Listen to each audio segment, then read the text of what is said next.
सध्या राज्यामध्ये अनेक जिल्ह्यांमध्ये अतिवृष्टी झालेली आहे आणि विशेषतः सोलापूर जिल्ह्यातील माढा, मोहोळ, करमाळा या 3 तालुक्यांमध्ये मोठ्या प्रमाणात पाऊस पडल्यामुळे अनेक ठिकाणी गावामध्येच लोक अडकलेत।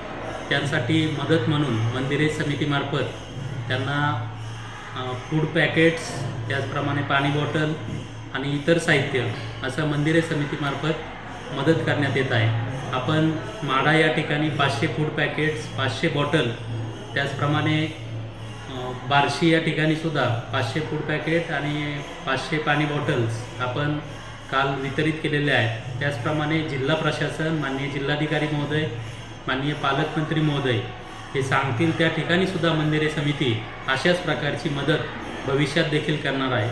त्याचप्रमाणे काही ठिकाणी वाहनं जाण्यास अडचण होती किंवा बोटीतूनसुद्धा जाणं अवघड होतं, अशा ठिकाणी माननीय जिल्हाधिकारी यांनी सूचना दिली होती की एअरलिफ्ट करूनसुद्धा फूड पॅकेट्स वाटप करणार आहोत। त्यामुळं पुणे एअरपोर्ट या ठिकाणावरूनसुद्धा एअरलिफ्टसाठी 500 फूड पॅकेट्स हे मंदिरे समितीमार्फत तयार करून त्या ठिकाणी पोहोच करण्यात आलेले आहे।